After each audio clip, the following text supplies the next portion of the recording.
Andal Priyadarshini ma'am, 100 நாட்கள் 1 லட்சம் கோடி ரூபாய் முதலீடு, ஒரு 10 பக்கம் ப்ரெஸ் ரிலீஸு. என்ன உங்கள்கிட்ட ஒரு கேள்வியோட ஆரம்பிக்க விரும்புகிறேன். என்கிட்டயா மேம்? ஆமாம் ஆமாம். Ma'am industrial minister. வடைகளில் எத்தனை வகை உண்டு? வடைகளில் எத்தனை வகை உண்டுன்னா, ஆமை வடை, உளுந்த வடை, பருப்பு வடை, கீரை வடை, தயிர் வடை, அந்த ரச வடை, சாம்பார் வடை அப்படின்னு சொல்லிட்டே போகலாம். இப்போ புதுசாக ஒரு வடை மார்க்கெட்டில் வந்திருக்கு. என்னன்னா கீர்த்தனா வடை அல்லது தாவேக்கா வடை. சரி, இதில் யாரையும் பற்றி தவறாக சொல்லிவிட்டேன்னு உடனே குதிக்க வேண்டாம். தாவேக்கா நண்பர்கள் உடனே கீழே கமெண்ட்ஸ் போட ஆரம்பிச்சிருவாங்க. அது மாதிரியெல்லாம் இல்லை. ஒரு சமூகத்தின் பார்வையை நான் முன்வைக்கிறேன். நீங்களே திரும்ப திரும்ப திரும்ப திரும்ப கேட்குறீங்க, ஏன் இவ்வளோ ரகசியமாக ஒரு நடவடிக்கை அப்படின்னு. அன்னைக்கு பேப்பரை பார்த்து தான் எல்லாருமே கண்டுபிடிச்சோம் அப்படிங்கிறது. எந்த இடத்துல வெளிப்படைத்தன்மை இல்லையோ அது ரகசியங்களின் புதைகுழி. ஓகே, அப்போ சம்திங் இஸ் ஃபிஷி. அதை தவிர சகோதரர் தாவேக்காவிலிருந்து வந்த சகோதரர் பேசுறாரு, இனிமே நடக்க போற விஷயங்கள்ல எல்லாம் நாங்கள் வெளிப்படைத்தன்மையோட இருப்போம். ஒரே ஒரு கேள்வியை கேட்க விரும்புகிறேன். அதாவது இவர்களுடைய இந்த ரகசிய தன்மையை திரும்ப திரும்ப முட்டு கொடுத்து பேசிட்டு இருக்காங்கல்ல. இவங்க முதல் முறையாக வந்திருக்காங்க, இப்போதான் குழந்தைகள் தவழ ஆரம்பிச்சிருக்கு, அதனால அவங்கள மன்னிச்சு விட்டுறலாம் அப்படின்னு சொல்றாங்கல்ல. அவங்களுக்கெல்லாம் ஒரு கேள்வி. இவர்களுடைய தலைவர் நம்முடைய மாண்புமிகு முதல்வர் அவர்கள் வந்திருப்பது திரைப்படத்துறையிலிருந்து. அங்கே என்ன நடக்கும்? எடுத்த உடனே ஒரு ஸ்டோரி ஃபிக்ஸ் ஆகி ஒரு ப்ரொடியூசர் ஃபிக்ஸ் ஆனால் அடுத்த நிமிஷம் ப்ராபகேண்டா ஆரம்பிச்சிருவாங்க. இவர் தான் டைரக்டர், இவர் தான் ஹீரோ, இவர் தான் ஹீரோயின், இவங்க தான் டிஓபி, இவர் தான் மியூசிக் டைரக்டர். எல்லா இடங்களிலும் விளம்பரம் பறக்கும். எஃப்எம் ஆகட்டும், சோஷியல் மீடியா ஆகட்டும், சேனல்ஸ் ஆகட்டும். நீங்கள் திரைப்படத்தில் கூட அவர் சின்சியர் தேங்க்ஸ் டூன்னு போட்டு இத்தனையும் வரும். News papers, channels, social media, FM அப்படின்னு எல்லாம். அப்படிங்கிறப்போ ஒரு அரசை நிர்வகிக்கும் போது இதற்கு நீங்கள் எவ்வளவு தூரம் மக்களிடம் அந்த தகவலை கொண்டு போய் சேர்த்திருக்க வேண்டும். அதை சேர்க்கல இல்லை. அப்போ என்ன நடந்தது அங்கே? அதை தவிர 100 நாள் இவங்க விளம்பரப்படுத்துகிறாங்க. ஐயா ராமசுப்ரமணியம் அவர்கள் பேசும்போது 10 நாளில் 1000 கோடின்ற கணக்கு சொல்கிறார். நான் சொல்கிறேன், 100 நாள் எங்கேருந்து வருது? இன்னும் 95 நாள் முடியலைங்கிறது வேற கணக்கு. ஆனால் இவங்க முதல்வர் பொறுப்பேற்றது மே 4ஆம் தேதி. ஆனால் அமைச்சரவை பொறுப்பேற்று மே 10னே வச்சுக்கோங்க. மே 10 தான் பொறுப்பேற்ற. ஆமா, மே 10 பொறுப்பேற்ற. ஆனா அமைச்சரவை உருவாக்கப்பட்டது 2 வாரம் யாரு அமைச்சர்னு போடவே இல்லை. அது ஞாபகம் இருக்கா? 2 வாரம் அமைச்சர்கள் யாரு? இந்த அம்மா கீர்த்தனா பொறுப்பேற்றாங்க அமைச்சரா. ஆனா யாருக்கு எந்த துறைங்கிறது சொல்லப்படவே இல்லை. 2 வாரம் போர்ட்போலியோ அசைன்மெண்டே நடக்கல. மே 21 தான் அசைன் பண்றாங்க. சரி, அப்ப மே 21ல இருந்து ஜூன் 21, ஜூலை 21, ஆகஸ்ட் 21 வந்துடுச்சா? வரல. அப்ப 2 மாசம் தான் முடிஞ்சிருக்கு. 60 நாள்ல எப்படிப்பா நீங்க 1 லட்சம் கோடியை ஈர்த்துட்டீங்க? அவ்வளோ ஒரு மேக்னெட்டிக் பவர் இருக்கா? அப்படின்னா எனக்கு ஒரு கேள்வி இருக்கு. அமெரிக்காவின் அதிபர் ட்ரம்ப் கூட ஃபோன் பண்றாரு, who is that Keerthana, I want to fix her as my minister அப்படின்றாரு. அது மாதிரி ரஷ்யாவோட புட்டின் கேட்கிறாரு, who is that Keerthana, I want to fix her as my minister. ஜப்பான்ல இருந்து, சைனால இருந்தெல்லாம் கால்ஸ் வருது.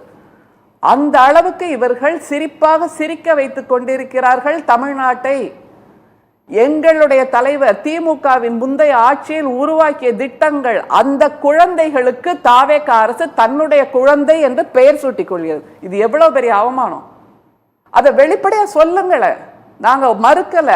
நீங்க எதையாவது ஈர்த்திருப்பீங்க, ஒரு சுண்டக்காய் அளவு கூட நீங்க ஈர்த்திருப்பீங்க. நாங்க சுண்டக்காய் அளவு ஈர்த்தோம், அதை சொல்லுங்களேன் வெளிப்படையா. அதுல மிக முக்கியமாக இன்னொரு ஜனநாயக கொலையை தாவேக அரசு, தாவேகாவின் முதல்வர், தமிழ்நாட்டின் முதல்வர், தாவேகாவின் தலைவர் மாண்புமிகு விஜய் அவர்கள் செய்து கொண்டிருக்கிறார். உங்களுக்கே தெரியும். உங்கள்கிட்டே திரும்ப கேட்கிறேன், ஒரு ஜனநாயகத்தின் 4 தூண்கள்ங்கிறது எதெல்லாம் சொல்லுங்க? Legislature, executive, judiciary and press.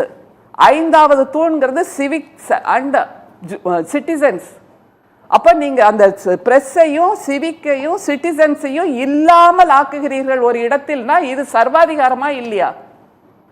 சர்வாதிகாரம் தானே. அதில் நீங்களே சொல்றீங்க. அப்படி இந்த நிகழ்ச்சியை அவசரமாக ரகசியமாக ஏற்படுத்த வேண்டுமா? இதையெல்லாம் செய்வதற்குத்தான் அரசில் அத்தனை அதிகாரிகள் இருக்கிறாங்க. அப்ப அவங்களோட நாலேஜ் இல்லாம நீங்க ஒன்ன நடத்துறீங்கன்னா அப்ப என்ன அர்த்தம்? அதை சொல்லுங்க. முதல்ல அந்த அதிகாரிகள் பணியில் அமர்த்தப்பட்டிருப்பதே இது மாதிரி நிகழ்ச்சிகள் நடத்துவதற்கு தான். அவங்களுக்கே தெரியாது. அந்த நிகழ்ச்சியில் நான் பார்த்த வரைக்கும் ஒண்ணு இருக்கு, அதையும் நான் சொல்லிடுறேன். இல்ல நான் வந்து கேட்கறது என்னன்னா, பட்ஜெட் போட்டாங்க, இப்ப எப்படி மானிய கோரிக்கை வரப்போகுது. மானிய கோரிக்கையில வந்து இண்டஸ்ட்ரி மினிஸ்ட்ரி சார்பாக கொடுக்குற மானிய கோரிக்கையில நாங்க இதெல்லாம் பண்ணிட்டோம்னு சொல்வதற்காக இந்த இது அவசரமா நடத்திருப்பாங்களோ? அப்படியா?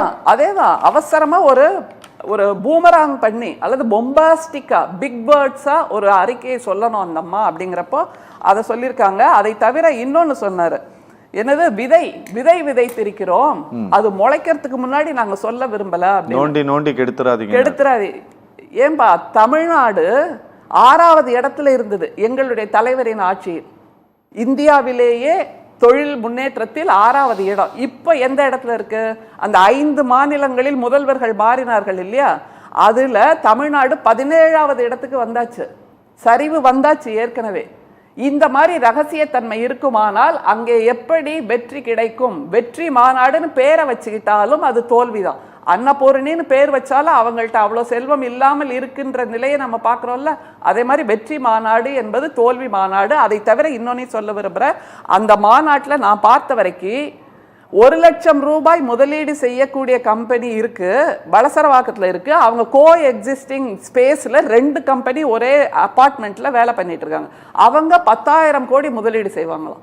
நினைச்சு பாருங்களேன், நீங்க ஒரு சேனல் ஆரம்பிக்கணும்னா கூட எவ்வளோ ஸ்பேஸ் வேணும், எவ்வளோ கோடி முதலீடு வேணும். ஆனா ஒரு அப்பார்ட்மெண்ட்ல 2 ஆபீஸ் இருக்கிறவங்க 10,000 கோடி இன்வெஸ்ட் பண்ணுவாங்கன்னா யார் காதில் பூவை சுற்றுகிறார் தாவேகா முதல்வர், தமிழ்நாட்டின் முதல்வர்? அதான் கேள்வி. அடுத்தது இன்னொன்னு இருக்கு, தமிழ்நாட்டில் நிச்சயமாக நான் சொல்லுவேன், அடால்ஃப் ஹிட்லரோட minister Joseph Goebbels for propaganda அப்படின்னு ஒருத்தர் வச்சிருந்தார். அவர் என்ன பண்ணாரு, அடால்ஃப் ஹிட்லர் வெற்றி பெற்று அதிபர் ஆனதுக்கு அப்புறம், அந்த மாதிரி ஒரு சர்வாதிகாரி ஆனதுக்கு அப்புறம், நாங்கள் கொடுப்பதுதான் செய்தி என்பதாக அந்த நாட்டில் இருக்கக்கூடிய அத்தனை செய்தி அமைப்புகளையும் அழித்தொழித்தார். அதே மாதிரி இப்போ இங்க நடந்துருக்கு. DIPR என்கின்ற அந்த அரசு அமைப்பை குழி தோண்டி புதைத்திருக்கிறது தாவேக அரசு. DIPR is such a prestigious institution in Tamil Nadu.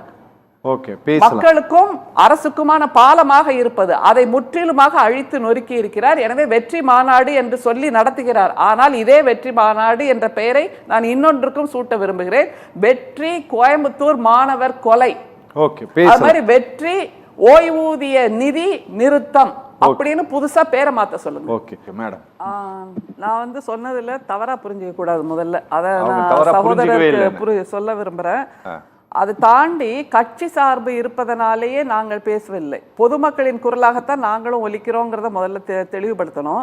அடுத்தது, ஏன் முதல்வர் பேச வேண்டும்னு எதிர்பார்க்குறாங்க மக்கள் அப்படின்னா, முதல்வர் ஒரு கனவை காண்கிறார்னு வச்சுக்கோங்க. எங்களுடைய தலைவர் திமுகவின் அன்றைய அரசின் முதல்வராக இருந்த முத்துவேல் கருணாநிதி ஸ்டாலின் அவர்கள் 1 trillion எக்கானமி பை 2013 சொன்னார்ல, அந்த கனவை தமிழ்நாட்டு மக்கள் அத்தனை பேருக்கும் பங்கு போட்டு கொடுத்தார். அந்த உழைப்பு, அந்த வெற்றியில் உங்களுக்கும் பங்கு இருக்கிறது. அதை நோக்கி நீங்களும் இந்த அரசை எடுத்து செல்லுங்கள் என்று எல்லோருக்கும் பங்கு கொடுப்பதற்காகத்தான் முதல்வரை பேச சொல்கிறோம்.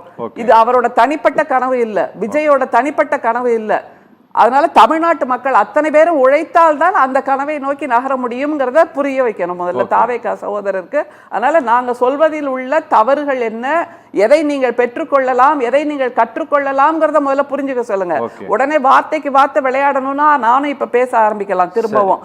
அதை தாண்டி இன்னொன்னு, ரகுநாதன் சார் பேசும்போது அங்கே இருந்த மிகப்பெரிய தொழிலதிபர்களை செட் ப்ராப்பர்ட்டி மாதிரி, ஸ்டேஜ் ப்ராப்பர்ட்டி மாதிரி உட்காத்தி வைத்து அவர்களிடமிருந்தே நீங்கள் உங்களுடைய அனுபவத்தை பெற்றிருக்கலாம் இல்லையா?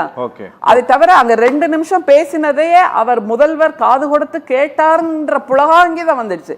இதுதான் நார்மலைசிங் தி அப்நார்மல்னு நாங்க சொல்றோம். அவர் கேட்க வேண்டியது எப்போ, ஒரு கூட்டம் போட்டு நீங்கள் என்ன சொல்ல விரும்புகிறீர்கள்னு கேட்கணுமே தவிர, ஸ்டேஜில் வந்து அவர் நடிப்பது என்பதுதான் எல்லாருக்குமே தெரியுமே. ஸ்டேஜில் ஒரு குழந்தைய தூக்கி இடுப்புல வச்சுப்பாரு, ஸ்டேஜில் எல்லார்கிட்ட கேட்குற மாதிரி காதை ஆட்டி ஆட்டி கேட்பாரு.